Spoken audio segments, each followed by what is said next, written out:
What's up, JC? What's going on, man? How you doing? I'm doing well. How about yourself? Not too bad, not too bad.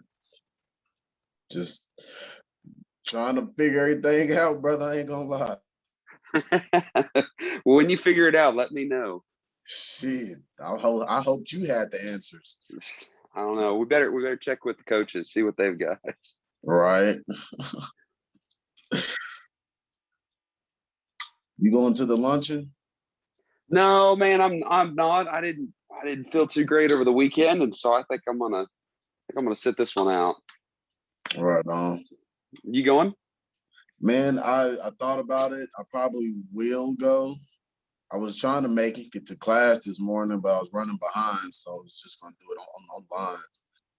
Yeah, definitely. I've never been to Pearls, so you got to let me know how it is. Oh yeah, Pearls is pretty good. Is it? Heck yeah. So is there a passcode for this? I'm trying to put this on my computer versus being on my phone. So if you go on Facebook, Okay. Can If you y'all go hear on- me okay?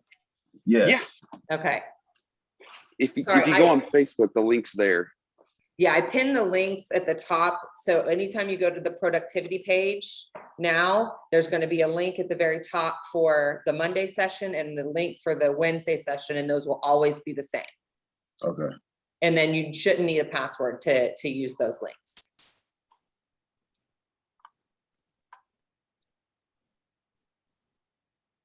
I barely use Facebook. I just got a Facebook in February, so I'm trying to Uh-oh. figure it out. Okay. So everybody online can hear and can see, correct? Yes. Okay. The productivity, KW Elite Productivity Coaching Group Facebook page.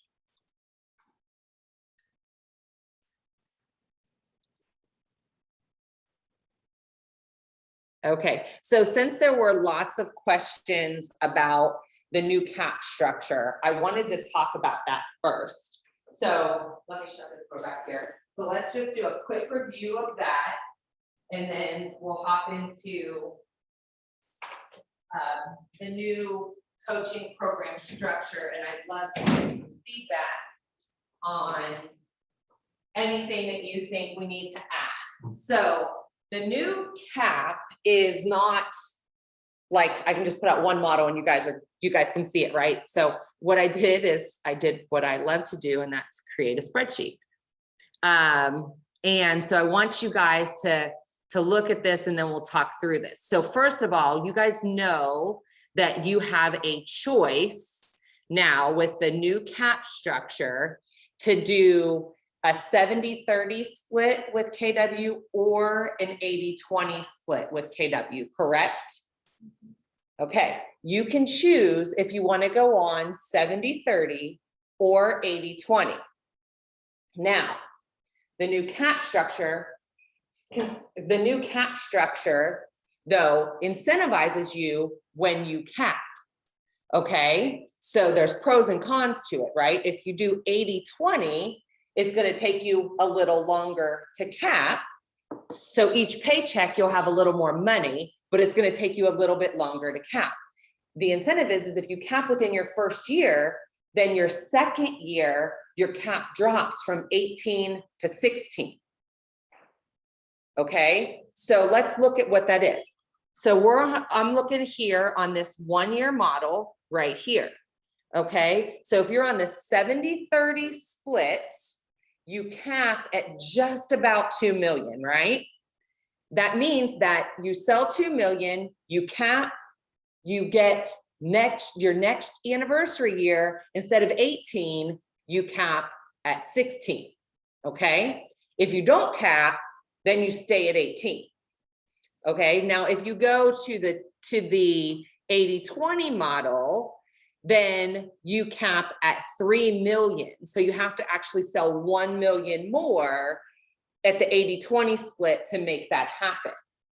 Okay, so obviously you guys, your goal is to lower your cap as quickly as possible and get it all the way down to the 13,000. And the biggest incentive is being capping in your first year and making that happen. So it's totally up to you guys. If you want to do this 80-20 model, which is 2.5 million, I'm sorry, which is 3 million cap right here, or do the 70-30 and being able to cap at 2 million. Okay. Does everybody understand what that looks like? Now, if you cap in your first, so this spreadsheet just shows you per 1,000 at a 3% commission, what everything looks like between your cap, your coaching, your royalty, and your net pay. Okay. So at 2.5 million, you'd net 48,000. Now the next year, if you capped in your first year, and that's supposed to be. So what was the Zoom link? The Zoom link is on Facebook. If you go to the Facebook page, it's pinned at the very top of the Facebook page. You'll see a link for Monday. And that's never going to change. That's going to be our Zoom link from here on out. So just go to the Facebook page. I also posted it in the coaching group as well. Okay, so again, if you cap in your first year, you reduce your cap from 18,000 to 16,000 in year 2. You instantly get $2,000 off. So this would be what year 2 would look like. If you earn 2.5 million in volume, you net 56,000. And this is how the split take comes out. Does everybody see that? So now your cap drops by 2,000 and you can graduate from coaching. There's an option to stay in coaching at a reduced rate after you cap if you choose to, but it's not mandatory like it is until you cap. Okay, so this is what year 2 looks like.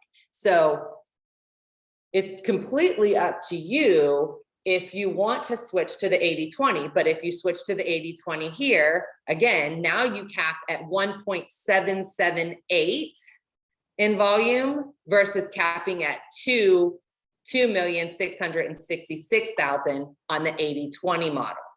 So again, if you're producing and you're going to consistently produce and hit 3 million a year, then you can go to the 80-20 model.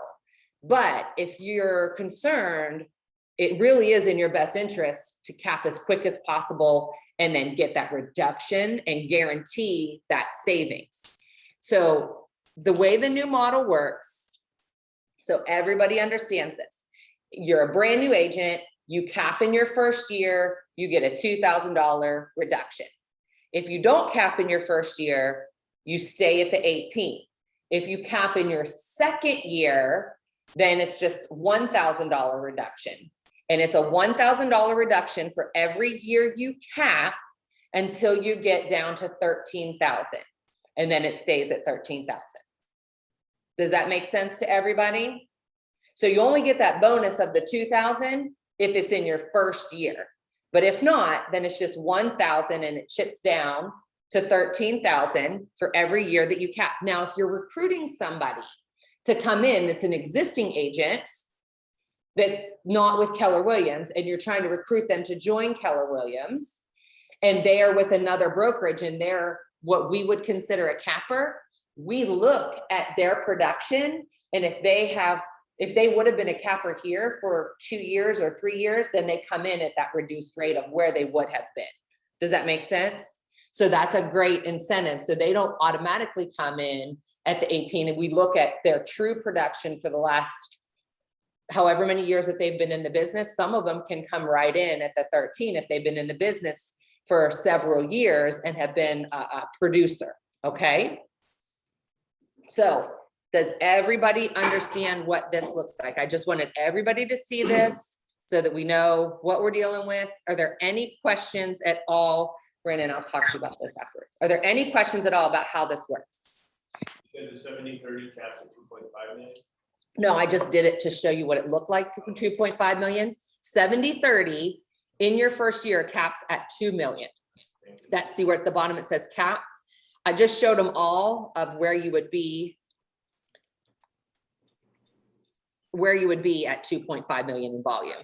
right? So you could compare it, 2.5 million volume in your first year, it's 48, 2.5 million in your second year, it's 56, 2.5 million in your third year, it's 59. Or after you hit that 13,000, I'm sorry. I did this last one is just once you've gone all the way down to the 13,000. If you go to the 80/20, I did it all again at the 2.5 million, but you'll see 3 million cap, 2.67, 2.167 versus 1.4, right? It's a big difference. And once you cap and you get to the 13,000, then absolutely drop to the 80/20 model if you want to. But my goal is for you guys to make sure you get to that 13,000 quickly. So do we have to elect which one? That you default at 70/30, but if you wanted to change it to the 80/20, you can go to Pam or Keith and opt into the 80/20 option. Mhm. Can you change mid-transaction? Like, give me an example. I've got a deal that's gonna close in, let's see, May 24th. Mhm. She's already sent out my DA. Could I switch over to the 80/20 and it apply to this transaction, or would it go to the next one? I'm pretty sure they can change it, but we can't just flip flop it in between multiple times. Like if you're gonna Yeah, opt for yeah, yeah. 80/20, you need to stay at 80/20. Absolutely. Okay. Okay, so overview of the model, the quicker you cap, the quicker your cap drops. You cap is 18,000, you can get it all the way down to 13,000. And once it hits 13,000, that's where it stays. So this is what it looks like, okay? This just breaks it down per $100,000 in volume.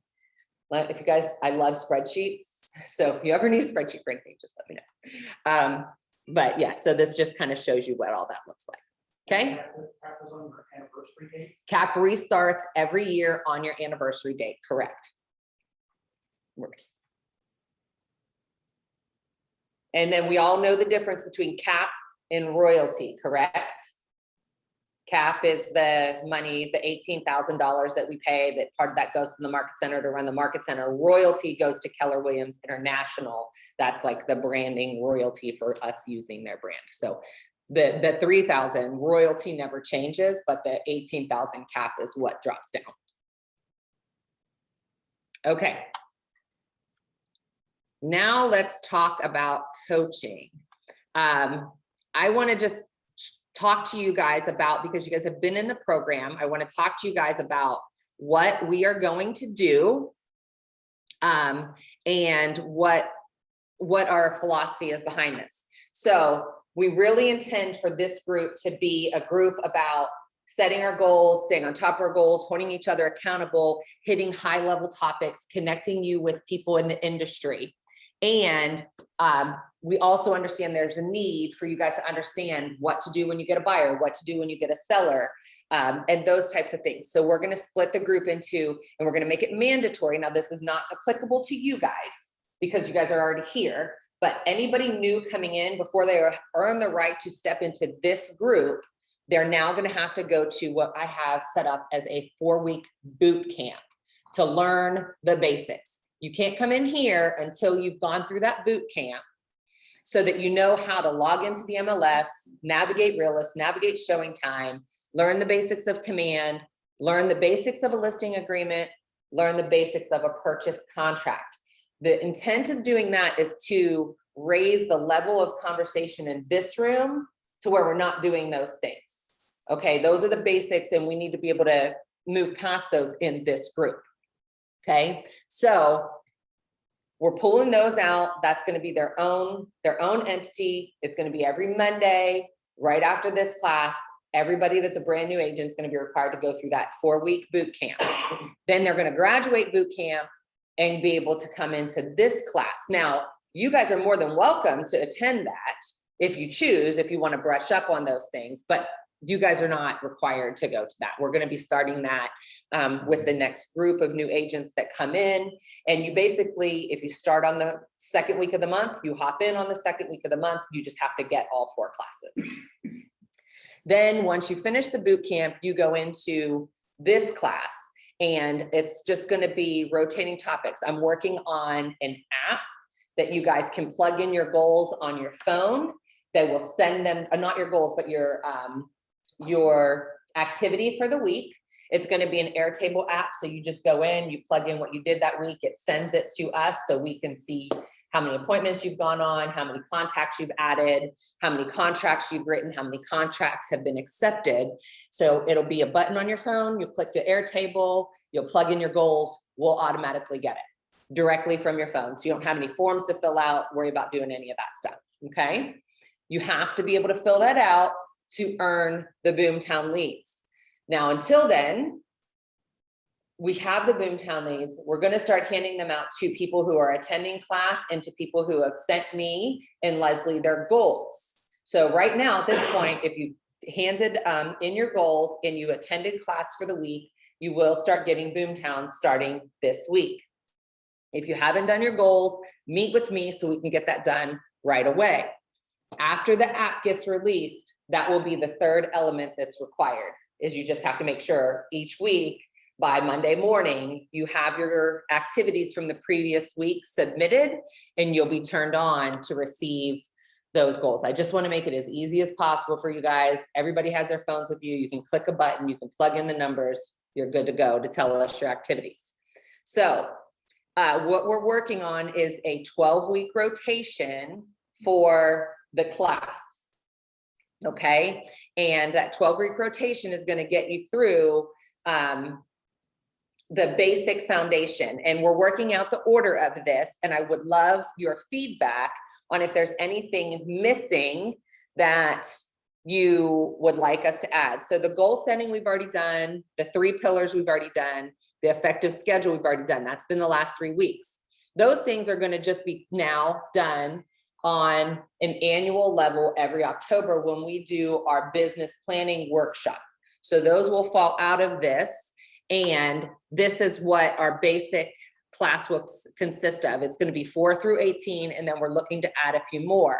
But managing and converting leads, managing your database as far as setting up drip campaigns and DTD2 programs, an in-depth CMA workshop, how to work an open house, buyer consultations, listing presentations, contract negotiations, and that's more of things you can do to make your buyers' offers look more appealing, as well as just how to have a more firm negotiation in this aggressive market, how to legally handle multiple offers. And if you guys get multiple offers prior to us having that class, we need to be working together. And I'm going to give you a quick summary on that before right now, as soon as I'm done with this, because every listing is pretty much getting multiple offers, and we need to make sure we're doing it legally and ethically. Understanding the different financing types. Now that one may take a couple of sessions, but I want you guys to understand the difference in FHA, conventional VA, why some people are saying no FHA or VA offers right now. And if you have a FHA or VA buyer, what can we do to get those people under contract? Because right now, a lot of those deals are not getting accepted because everybody's going with cash or conventional. So we're going to talk about those. Managing a smooth transaction, things you can do from and implement in your contract to close process so that number one, your deal closes. Number two, how important do you think it is when your offer comes through in a multiple offer situation and that listing agent that's reviewing those offers has had a nightmare transaction with you? Do you think that your transaction is going to make it to the top of that pile? So just as people have preferred lender lists, and hey, these lenders are great lenders, and if we get a pre-approval, I'm super excited to work with them. It's the same way in cross sales with realtors, and it plays a role in how offers are presented, unfortunately. So learning how to make your transactions smooth, learning how to be a great co-op agent from contract to close, so that number one, you build a great business, all your contracts close, and you know, people want to work with you, and you know, that will definitely help your clients as well. We're going to bring in special guest, a lender, to talk about the financing process. I want you guys to understand the nuts and bolts of what they're doing on the backside of the contract to close process, right? Because a lot of times we just say, hey, go get pre-approval, and then we have no idea what they're doing in the background. And you guys need to understand that, because your people are going to be moaning and complaining about their lender hounding them for stuff all the time. So you need to know all the intricacies of what the lender does on the backside, why they're asking them for stuff. You need to be advising them of things like, don't transfer money in and out of your bank account. Don't make large deposits that are unaccounted for. Don't go sell. I had a client who had bought new tires for his car, and he had nice rims, and they didn't fit the new tires, and he sold the rims, and it almost busted our deal. He got money. He didn't have a bill of sale. So we had to go back and try to track that person down and source those things, because he had a $2,000 deposit that was unaccounted for. I mean, he made money, he didn't give money away, and it almost busted his deal. So knowing these things, having these conversations with your clients to prevent hiccups are one things that we're going to talk about. We're also bringing in somebody from title. Does everybody know all the steps, what title's doing behind the scenes? Once from the time you go under contract to the time you close, do you know how to read a MIC to see if there's something on there that's going to cause a problem for your sale? We're going to have title come in and break down each of those elements and talk to you about those, so that when you're getting them, you understand exactly what you're looking at, and you can field those questions to your clients. Inspection timeline and the inspection process. A lot of our contracts right now we're writing in as is. We'll take the property as is. We're not going to ask for repairs. That doesn't mean that we're waiving the right to do inspections or waiving the right to cancel a contract if the inspections do not go well. So we need to know how to write that. We need to make sure we still adhere to the timelines, and we need to make sure that we're protecting our buyers as well as protecting our sellers in these cases. So we're going to have an inspector come in, show us what the inspection process looks like. We're going to go through the timeline of the inspection timeline. And then immediately following that class, we're going to talk about effective TRRs. We just got a TRR in one of our deals that was a multiple offer situation. There was a 3-page TRR. This is not the market to be submitting 3-page TRRs, because sellers are just going to say, kick rocks, I'm going to go with one of the other offers. Okay, so when we looked at that TRR, I could have easily broken it down into much better wording. Just like Richard, you had one last year that was kind of like this, right? They just put all this wordy nonsense in it to make it thorough, turns into a 3-page TRR. The sellers see it. They are like, hell no, I'm not doing that. One of the things on the one I just got was put faceplates on an outlet. Okay, so understanding how to set those expectations with your buyer, understanding how to write that. If you really want faceplates, there's a way to write it in where it's not 3 lines for replacing faceplates. So it doesn't seem like you have this huge long list, right? There's ways to do things to make things simple. There's ways to do things that are going to bust a deal. We're going to look at a good TR. We're going to look at a bad TR. We're going to talk about how to write it the right way so that we're not doing these kinds of things and putting our clients' contracts in jeopardy. And then I'm working on getting somebody in who specializes in branding to help you guys brand your business. I understand new agents, no, there's not a lot of budget out there to go pay somebody to do a logo, go do branding and marketing and stuff like that. But by the time we get to this point in the workshop, you're going to be, doing business. So, hey, do you want to invest a little bit in your business, have your website updated a little bit more fancy? Do you want to go do a logo and brand your name and brand you? And so we're just going to talk about budget ways to do that and high-end ways to do that and what that looks like for you in the future of your business. But those are kind of the walkthrough topics on here. The other things that we've added to this is the net to seller, cost to buyer. doing both of those by hand and in the app and being able to explain each of the elements in there. I don't care if you use the CTO app. I use the CTO app because I'm doing them on the fly. Can you explain what each element is on the CTO app? Right? That's the important part. That's fine if you use it. You need to be able to articulate it and put it into words. Okay? There's also the disclosures. You're not allowed to help them complete the disclosures, but there's a lot of questions on the disclosures about, well, what does this mean? Well, what is that? Do you know what those items are? Can you help tell them what they are so they can answer the disclosures correctly? Okay, does everybody know about Seller Shield? The disclosure, the online disclosure tool where it does all that for you and explains that. So you have the option to use that. It's free, but it's very easy for sellers to fill out the disclosures. It completely removes you from the process so that you can't inadvertently advise them incorrectly on disclosures. So there's tools like that. We've added that to this rotation as well, right around the inspections piece. Is there anything on here that you guys want that you're not seeing? Well, like for some first-time home buyers, there are various loans you get, like FHA, VA, et cetera. Okay, first-time home buyers, and okay, I could do like a DPA. Let me make a note. It's not gonna let me write on this.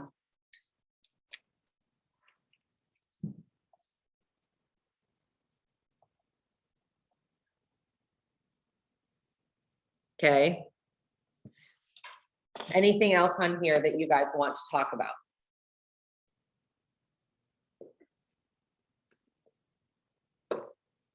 Well, I think one thing that might be something to consider is how the referral process works. This is an option to get someone in another state. Managing your referral network?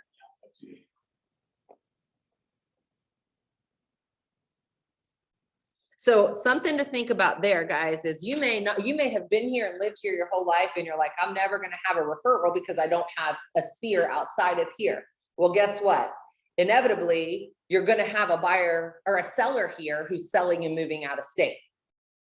And that's 25% free money that you can get. So let's talk about what that looks like. Okay, so even if you're not going to be working a ton of referrals, understanding how that process works, how to have that conversation with your person moving out of state, how to go find somebody within our network and working that process. So yes, we can definitely add that one to it. And the one idea I'm working on is encouraging parents to buy a condo or house and they go to Stillwater or Yeah. wherever, and that would be a referral. Right. That would be a referral to somebody in that area. Stillwater, we probably have one in Norman. We do, but I mean, there's tons of agents right here in this room that service Norman. And so, yeah, you don't have to, like, if you're looking at Norman, Blanchard, Tuttle, Mustang, Yukon, Choctaw, we have agents here that handle it. Stillwater, Norman, Ada. Right, but when you're saying, I'm saying just anywhere in this metro, this office will handle. But if you're going to Stillwater, then we have a partner office there, and in Ada, we have a partner office there. Yeah. So yes, managing those things. So if there's anything else, we're solidifying this, we're publishing this, we're working on the guests to bring in and the materials for all of this right now. But this is what this looks like. And so if there's anything that you guys feel like you're missing, let us know. Know that the most important piece to all of this, though, is that you guys are staying on top of your 3 pillars, your lead generation, and your DTD2. So that is why it's going to be talked about at least every week. We're also doing quarterly masterminds. So what we're going to go do today at lunchtime, we're going to do that quarterly. We're going to have special guests come into each of those. And we're gonna, those are just kind of hot topic roundtable discussions. They're great ways to connect with other people. So that is our path forward. I want to touch on multiple offers right now because there's so many legal implications when dealing with multiple offers. I don't want you guys to get in trouble. So can we, how many people have had a listing so far? How many, any online? How about you guys? Listings? I've had one and I have another coming up. Okay, multiple offers? On the first one, no, but I have a feeling the second one, this one coming up in a month or so will. Okay, Hey, Nicole, it's Anybody? Dean Jackson. I had one, actually went live on Friday. I've had 4 offers and we accepted one last night. right. See, and that's the deal is like, you could put, and I'm not saying yours was, but you could put crap on the market and you're gonna get multiple offers. Yes, Richard? I just had a week ago, I had put that on our house. Yep. On Friday morning, and we had 24 showings that day, color 27 and 15 offers. Yeah, it's nuts, And right? it was a cash sale only because of the condition of the house, but it ended up, we got 47,000 cash off. The total spot. Yeah. So that was a 2.5 to start to go through those things. I explained to them that from the side. Right. But yeah, you're right. So let's rewind to the beginning and let's talk about how we're gonna handle this, okay? So number one, somebody calls you and says, okay, I'm ready to list my house. What do you do?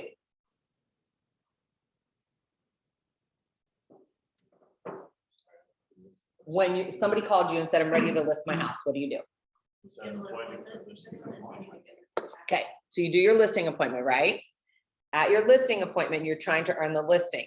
Okay, now let's assume you've done your listing appointment and you've earned your listing, because we're gonna have a whole session on how to conduct a listing appointment. This is just such a hot topic right now that we're jumping into this first, okay? So you've earned the listing. Now what? It's you've got photos, so you've got to schedule photos. You've got to get your sign in the yard. You've got to get the listing agreement signed. When do you get the listing agreement signed? At the listing appointment, yes. I always try to get it signed at the listing appointment or that night, right? So say we're listing the house, we go on the listing appointment today, but we're not listing the house, today's the 5th or the 3rd, we're not listing the house till the 15th. When that listing agreement is signed, it says it's going effective, right? It has an effective date. That means it's supposed to be in the MLS. So if your listing appointment is today, but you're not listing it for a couple of weeks, how do we address that? But you want to protect, you want it to be effective right away, right? And if you're not so if we're signing the listing agreement today, but we're not going active for a couple of weeks, we need to make note of when it's going active, because per the listing agreement, its intent is that you're going active like within a day or two. Okay. Now, I always recommend, don't wait until it's getting ready to go active to get that signed. Get that commitment up front, right? Get them in contract with you up front and make a note. There's always that little additional provisions or note section in the listing contract and the purchase contract. So right there, so where it says listing effective date, listing expiration date, that is where you put today's date and then your 6 months out date. But in that additional provisions date, this is where we want to address listing will go active in the MLS on X date. Okay. So make sure you're noting the anticipated active date there. Second, if you are going to tell people about that listing prior to that active date, what do we need to do? Are you using the coming soon feature in the MLS? Because if you're not using the coming soon feature in the MLS, then you don't need the coming soon feature. But if you're going to talk to people in this room, hey, I've got this coming up, and potentially show it beforehand to people that you may have in your pipeline, or let somebody, because you guys can absolutely let people know in this office, because you can market your listings within your office, in your office alone. You can't like go on Facebook. You cannot go on Facebook and say, I have a listing coming up, call me if you want to see it. You can't offer it to the public, but you can offer it within your own brokerage. If you're going to do that, we are working on a legal document. It's with the attorneys right now, getting that permission. Until then, Until that legal document is ready, you need to add something in your listing agreement saying seller gives listing agent permission to pre-market this listing within their brokerage prior to active date in MLS. Okay? Protect yourselves. Let your sellers know. And it's a great tool and it's a great way to secure a listing. Hey, guess what? Before your listing even hits the market, almost 300 agents are going to know about your listing and we can have buyers lined up. We could even potentially sell it before it hits the market, so you don't have to deal with 2-3 days of being out of your house and showing the property. I could probably get it sold beforehand. This is what this is saving, and I'm just letting you know, with your permission, I'm going to market it to my office before we hit the market. Okay? Has to be in there though. Okay? That has to be in there. Now, the legal document that we're getting is going to address a lot of different issues around pre-marketing those listings to make sure you guys understand them and make sure the sellers understand them. But until then, we need to be very, very clear on that particular subject. Okay, so now you have permission to pre-market it. Say we didn't sell it during that pre-marketing period, which is fine.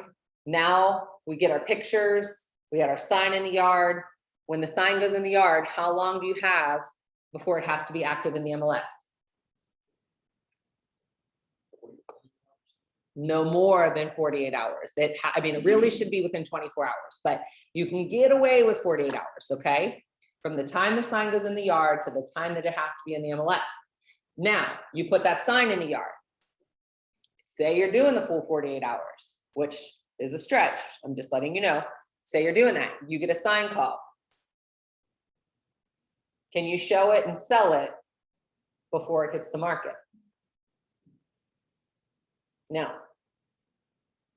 Okay, once that sign goes in the yard, and if you're going to show it, you have to offer it to the public. Okay, because that is actually trying to bypass the cooperative deal. So when you put the sign in the yard, you can't put a sign in the yard and say, hey, I'm going to give it a day or two to try to get a buyer on it and sell it myself. Okay, I'm going to put my sign in the yard. It's going in the MLS. It's going to be offered to the public immediately.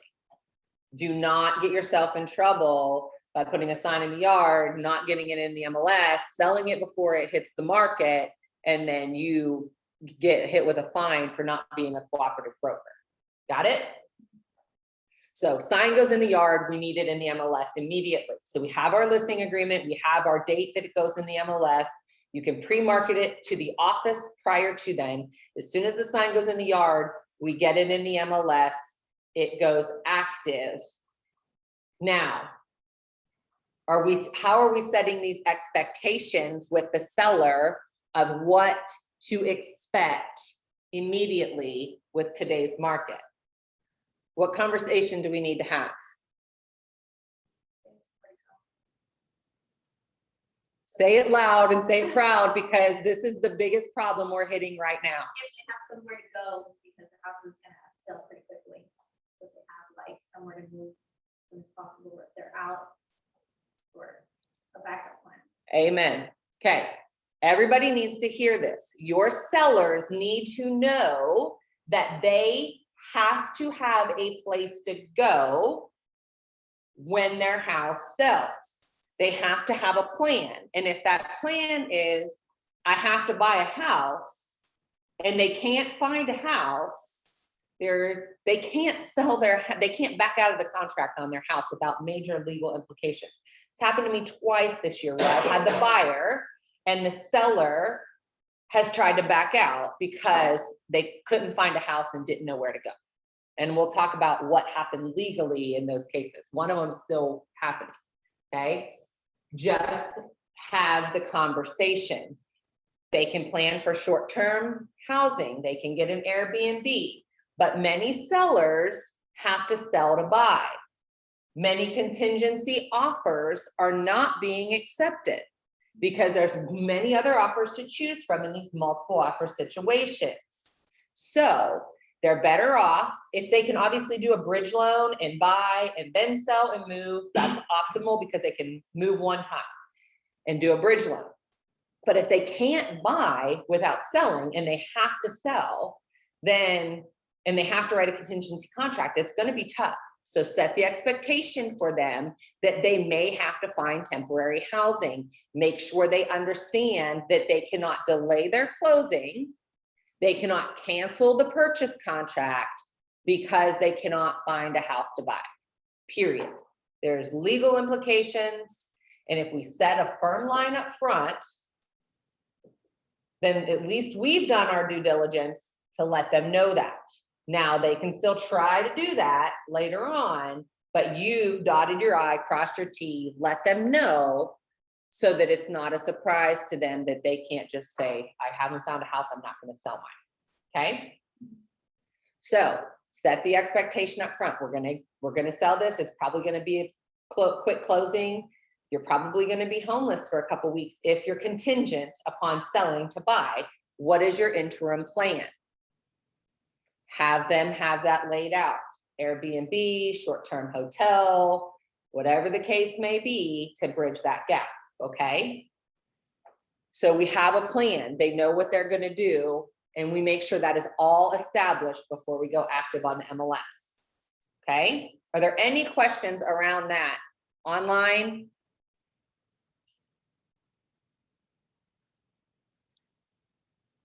Okay. I'm good. We are seeing that too much, and it's coming from realtors being so excited to get a listing that they're just like, yes, I got a listing and I'm just gonna run with it. And it's two deals because they're a listing and a buyer, and I don't, and they don't have these conversations and set these expectations. And then they can't get an offer accepted on the buy side, and now they have a pissed off seller that wants out of a contract, and it's a very ugly situation. We can talk about the legal implications to that at the very end. So now we've got the expectation set, we're going active on the market. Probably within the first 24 to 48 hours, you need to prepare your sellers to do what? Be somewhere else. Don't even bother being home. Because you're gonna have back-to-back-to-back showings as soon as the house hits the market for most listings. So make sure they're prepared for that. Make sure that the house is clean, ready to go. Pets are, if they need to just book a boarding place for their pets, so they're not riding around in the car with their pets for 12 hours. Make sure that they have a plan. Set these expectations up front so they're not stressed out. Hey, the day that we're gonna list your house or the weekend that you're gonna list your house, you probably wanna board your dogs because you're not gonna be home much, okay? Set those expectations up front. Also, just tell them like, hey, figure out something to do for the day because we're gonna have lots of showings. So, just come up with a game plan for you and your family to make this, because they get frustrated when they have to cut, like there's a 1 hour window and then they're gone. And so just set those expectations up front that they're pretty much gonna be gone for that first day. Also, have the conversation with them up front on how they would like to handle multiple offers. Do not guarantee them they're going to get multiple offers, please. But ask them, in the event that we get multiple offers on your property, how would you like to handle that? Can somebody tell me what the options are for handling multiple offers? Hold them all and present them at once at a set time, or let them trickle in. Correct. And I have a listing, it goes active, I get an offer in. I can present that right away. Do I have to even go to multiple offers?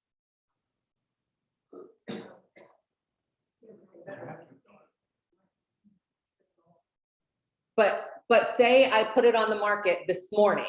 Somebody shows it at 10 o'clock, by 11 o'clock, 12 o'clock, I have an offer. We have already a day and a half worth of showings booked out, but I have an offer in hand. What do I do? Can't you do the deal where you still accept offers? Except till a certain date, and then you cut it off like a day and a half later so that you might get a better one. That's, yes, that is, so yes, you can set a cutoff date and say, hey, we have an offer and the cutoff date is here. Do you have to do that? No. Any opinions on that? So in my case, I presented it to my seller and said, well, this is a decent offer. I told him about it, but the deadline to respond wasn't for 2.5 days. So we didn't Which is respond. crazy, by the way. Nobody should be writing that long of a I know thing. there's more drama to it there, but it was at least a day and a half, if not 2.5 Yeah. months, and we got 3 more offers in the meantime. So my seller chose not to disclose any of his offers and just simply didn't respond to some of them. There's a whole conversation on that, but he finally accepted one that was what he was waiting for, and then we turned all the others down and let them know. Okay, so yes, your sellers are in the driver's seat here. You can advise them, and you must advise them of the options. Number one option is you receive an offer. They have every right, and hear this as a buyer's agent, that seller has every right to instantly accept that offer and move on and be done. And they don't have to let anybody else know that has a scheduled showing that they're doing that. If they get an offer and they love it and they want it, and you are in their house right now showing it, that seller still has the right to accept the offer in hand, and you could be standing in the middle of their living room showing it. It doesn't matter. It's up to the seller, okay? So your seller has A, the option to choose an offer immediately when it comes in. B, your seller has the option to get that offer. That offer usually has a deadline. And if no other offer comes in during that deadline, they can proceed with that offer or decline that offer or counter that offer. Okay, so you only have one offer. We're not in multiple offer situation. You need to respond to that offer by that offer deadline. So we get the offer, the deadline's noon tomorrow, and it's now noon tomorrow. There's no other offers on the table. Before noon, you need to have an answer on what they're doing with that offer, and you need to respond to that agent by noon. So if there's no other offers on the table, then your 3 choices on how to respond to that offer are what? Counter, decline, accept. Accept, right? Counter, decline, or accept. Those are your 3 options. Counter, decline, accept. No other offers on the table. You need to do it being a good co-op agent. And I understand if the seller does not want to, you at least let the agent know, like, hey, they're not going to respond. Okay, just so they're not like bugging you and what's going on with their offer, what's going on, they're not going to respond. At least let them know, right? Yes, sir, Drew. One thing I did on this one, booking offers, Mhm. I checked up here and talked to Joe, and he suggested that I had the seller, write the date and the time that they viewed it, because the other agents may want to know that you sent the offer. Well, all they have to do is sign the declination page, and you can send that over too. And then when they sign the declination page, they put the date on there showing when they declined it. I hadn't done it. Yeah. Yeah, so we'll get to that when we get to the multiple offer pieces. So no other offer comes in except decline, counter. Those are your 3 options. Okay, now say you have a counter out. You chose to counter. That was the only offer you had on the table. You chose to counter. And while that counter is out to that buyer, another offer comes in.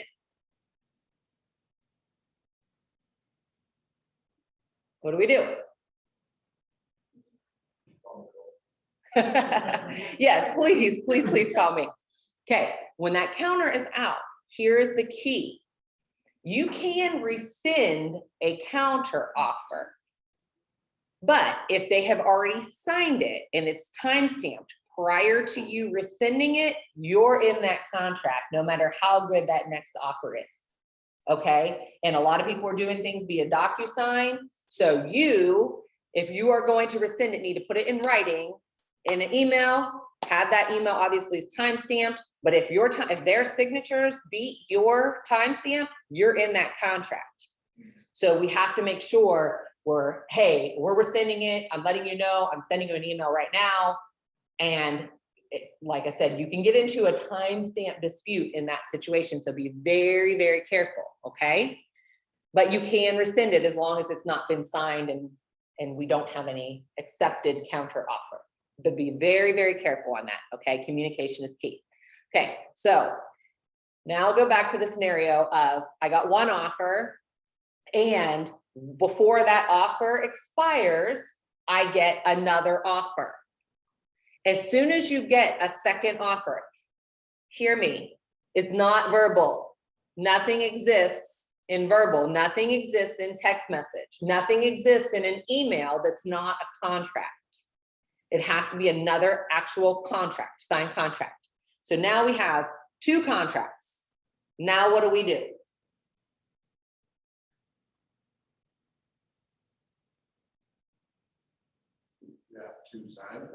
We have 2 offers, I'm saying. We have 2 contracts that we have received to purchase our properties. We have 2 offers at this moment. You have to notify that there are multiple offers. How many people agree that you have to notify that there are multiple offers? Who do you have to notify? You do not have to notify. You have to No. notify your seller, but not. You notify your seller, and we give the seller 2 options. So one is to notify all parties that there is a multiple offer situation and send out the multiple offer form. The second option that your seller has every legal right to have is what? Not disclose. multiple Not to offers. disclose and just go with what they want. Buyer's agents need to understand that the seller does not owe you the right of notification of multiple offers. So they can select either offer. Either offer and not tell the other one that there's multiple offers. And you just, as the buyer's agent of the one that didn't win, gets an email that says, we went with another offer. And then you're like, but I didn't get a multiple offer notification. We would have went higher. They don't have to do that. So when you're talking with your buyers, let them know. I cannot guarantee if there are multiple offers that they will do a multiple offer notification and call for highest and best. Let your buyers know that. Because your buyers, if you tell your buyers, oh, if they get into multiple offers, they'll come back with a call for highest and best with an offer deadline and we'll have a chance to up our offer. That's not a guarantee. They don't have to do that. Okay. So don't tell your buyers that and then you don't get it and then you have egg on your face because you told them something was going to happen that didn't. Why would they not? I have had a lot of sellers say, I don't want to get into a bidding war. This person, this buyer put a great offer forward and I'm going to honor that. I mean, I can see both. Yeah. I can get you more money. Yeah, I understand that, but I have had, you would be shocked at how many people will just say, you know what? They came in with a good offer. They put their best foot forward. They were the first one. I've had someone say they were the first one to the table. They put a good offer forward. I'm going to honor it. And they may have been in a situation where they were the ones who put an offer forward and they didn't get it. So they, you know what I mean? Like, right, a little compassion. You never know. Okay. But I have absolutely had sellers do that. So you get multiple offers. You present to your seller, Mr. Seller, here's our 2 options. We can simply accept one of the offers and not notify anybody. And we just review them, choose the one we want, let everybody else know we're not going with them. Or we can do a public notice of multiple offer and let everybody know that we have multiple offers and set a deadline of when we're going to receive offers by. There's a reasonable deadline. It's a great question because some of these I think are flipping unreasonable. I went live, I went live 5 minutes later, had a showing schedule Mhm. for an hour later. Yep. So that next morning, they turned their offer in. I had 12 showings that scheduled that, 14 scheduled that day. By noon, I had 3 offers and the first 2 had deadlines at 5 o'clock. So I sent that notice out saying, look, that's by 4:30. Right. I mean, Yeah. best I could do because otherwise. Well, so not necessarily. Unless. Not necessarily, because when you formally send, so that, and you need to let your sellers know this is a great point.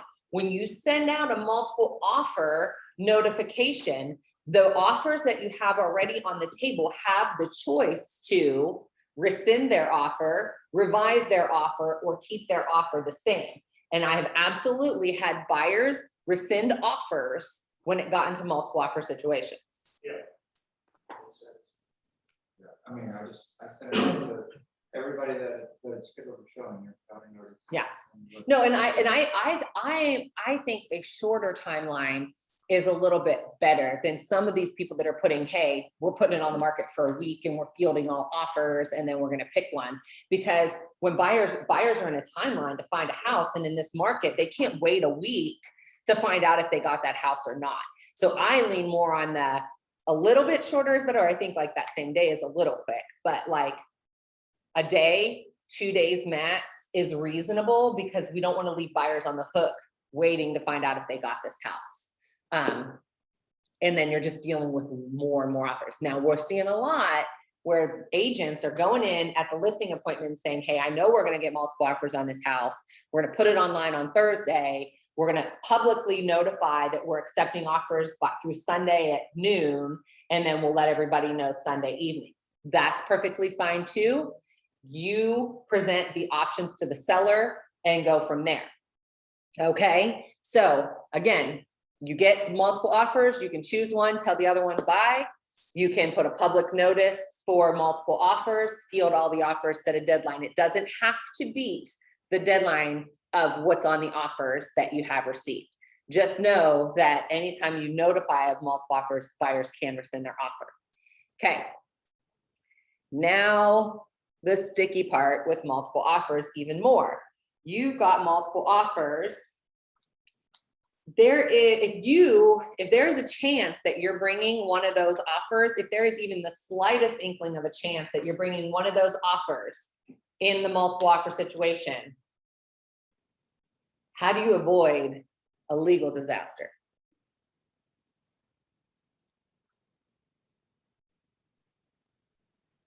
So I actually have an agent that she asked me to be the one to write up an offer for her if she has another buyer or has a buyer on her own listing. And you just pay her a referral fee. Yes. That's pretty unusual. Not a lot of people are going to do that. That's a blessing. So this agent knew she was going to get multiple offers, and she said, if I get sign calls, I'm going to just refer them to you and let you show them, so that but this was because her seller said specifically, I don't think this was her own doing. Her seller said they weren't comfortable with her having both sides of the transaction, so they would prefer her to not work with the buyer on and double-sided. So she had to find somebody to refer any sign calls out to. But if that's not the case, and you get a sign call, or you amazingly get to do an open house and you get an offer, how do you ethically handle that, so that, because you're receiving offers and you know what those offers look like, so that could highly influence how you advise your buyers to write their offers, because you know what those offers are looking like. How do you handle that? You represent the sellers, and you have to notify that you represent the sellers. Well, you do. I'm talking about, you've got 10 offers, you know how much those 10 offers are, you know what it'll take to win that offer. And now you've got a buyer who wants to write an offer.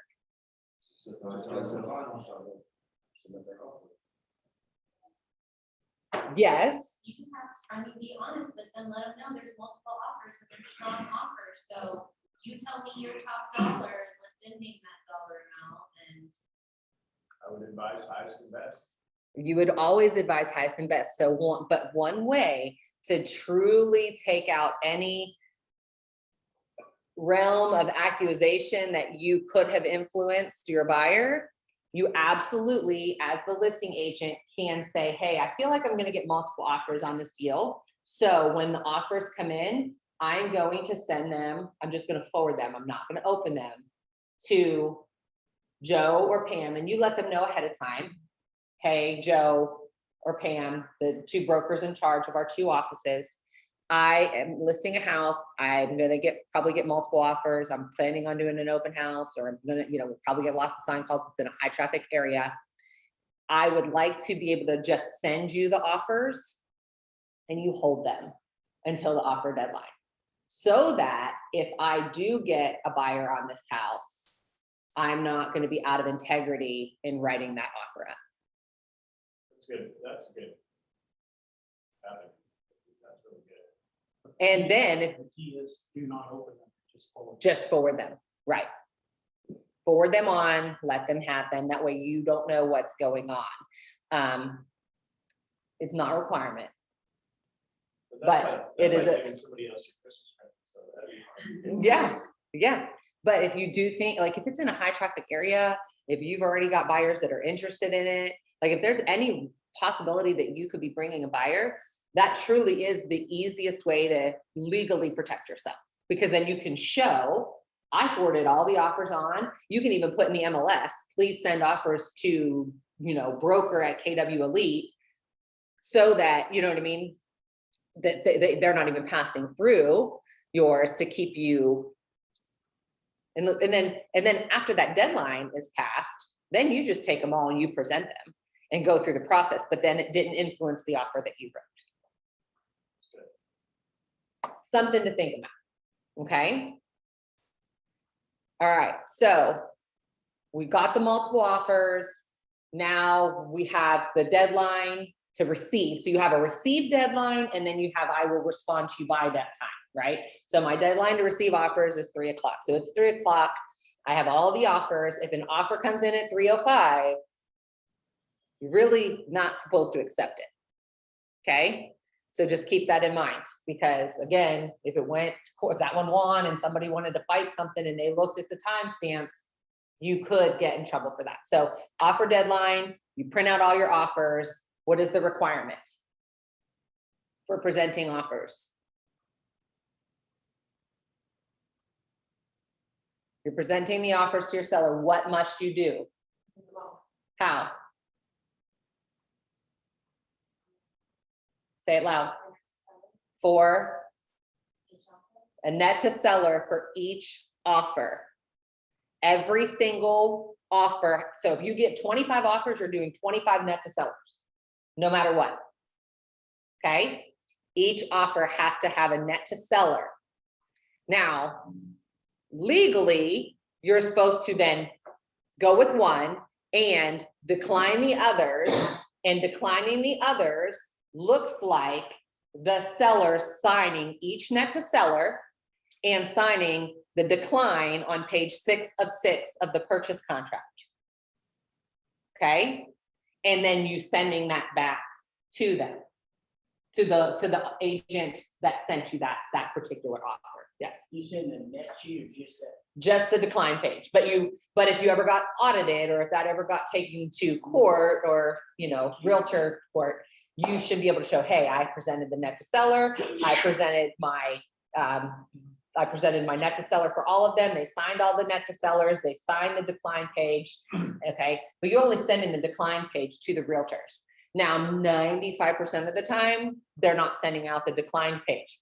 Please believe, though, that if that agent is asking you to send the decline page, because everything's timestamped, if that timestamp is like after they asked you to send them the decline page, they could pitch a fit about it, because then they're like, well, how do I know this got presented on time? You just sent me a decline after I asked you for a decline, right?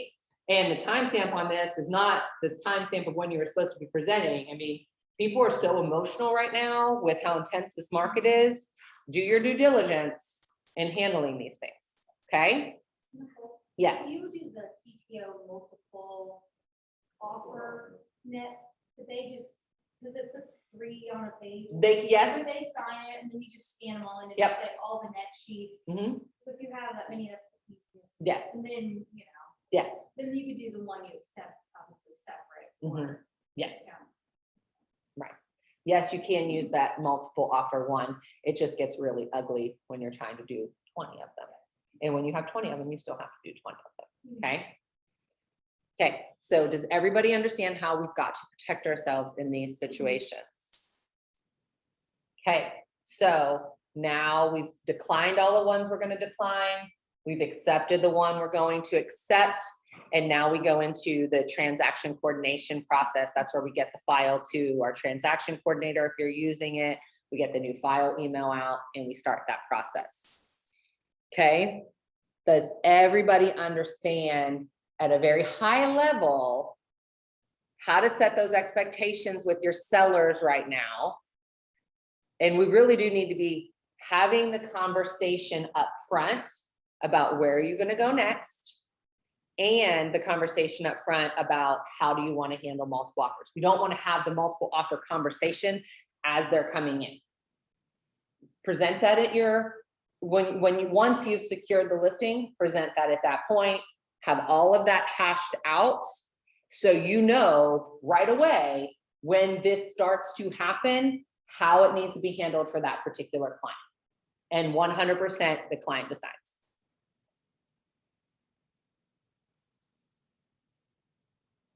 It's crazy out there, guys. And because it's so crazy, realtors are very on edge, because I mean, I've never worked so hard for the same listing is 10 times harder now than it was any other time in my career. The same buyer is 10 times harder now than it ever was in my career. One buyer, one seller takes 10 times as much work, because you're writing multiple offers, you're receiving multiple offers. Like, it's a lot. There's a lot of emotion in it. Like with your buyers, there's a lot of, I'm sorry, we didn't get it, even though we put a crazy offer together. And so it's managing those expectations up front that's going to keep them in the trenches with you through the whole process. Okay. One other thing that we're seeing some, we're talking about sellers freaking out and saying, I'm not going to sell because I can't find a house to buy. We're seeing buyers write offers because they have to get an offer in immediately, and then getting cold feet and backing out of offers. So that's a tough one. There's really no way to prepare for that, but no, it's happening. Buyers are writing contracts because they have to decide instantly. They can't go sleep on anything. They have to walk into a house. They have to leave work, go see a house, write an offer, and be an offer submitted within a couple of hours. And then they're like, oh my God, I'm not comfortable paying $25,000 over house price for that house. What am I doing? And then their offer gets picked, and then they're rescinding it. In those situations, sorry, Mhm. Yeah, go ahead. in those situations, what is the legal process for maybe contacting some of the multiple offers that were declined? Oh, Can you they go just- back to them? Yeah. You can call anytime you have a buyer that backs out of a deal, you should call not only any other offers that you Right. have, but any other showings that you had scheduled. And that on all mine, whenever I'm not getting the contracts declined, I'm making sure I'm following up with them and saying, if you have anything fall through, please Please let us contact know. us. Right, absolutely. Yeah. Because in today's buyer's market, you might be looking for that buyer for 2 months, and that house falls out 2-3 weeks in, your buyer may still be out there. So absolutely. Now, don't, Richard, call the listing agent 100 times. Poor Richard had a house under contract, and some buying agent called him, like every day, asking him for like 30 days straight. Are you still in contract? Is there any way we can still get that house? Are you still, it was insane. And it got to the point where it was unethical, but she was like harassing him every day. My answer was still active. It's still a valid contract. Please stop calling. Still every day. So no, don't do that. Right. But yeah. So but you can touch base. Hey, is everything still looking good with that contract? My buyer is still super interested. Maybe 2 weeks in, if it's still, but don't call them every day. But because it got to the point where it's borderline unethical, but it's that crazy out there right now. Okay. All right. I have got to end this class because I've got to get everything set up for the masterminds. We have masterminds at 11:30 at Pearls. Please be there if you can. If you have any suggestions to add to this, please let me know.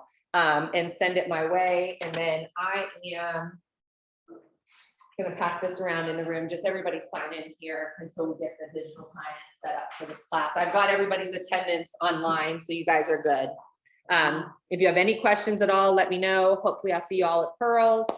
Can I ask one quick question? Yes, I submitted an offer, and the seller looked at his calendar wrong and wants to change the date that it expires. Do I do that with a new contract, or can I do it via an email to the listing when agent? you say it expires, your offer expires? My offer expires a week later than he wanted it to. A week for an offer? Yes. Yeah, I don't know what he was looking at. Yeah, I would just you can send a blank addendum and sign that and say offer expiration date to be revised to this date, this time. Just do an Okay. addendum, Okay. okay? All right. Any questions? One. Yep. Another topic that we might could is gifts, like parents, grandparents, aunts, uncles, giving a gift to help for down payment on a house. Gotcha, yes. How to handle, well, that's all like gift money. And just things that can screw, like if you get gift money, how that's traced. So know that like if you get gift money for a down payment, that now whomever gives you that gift money has to show their bank records. Did you know that? Because they need to make sure that that money is legal. Yep. How we learn. Right.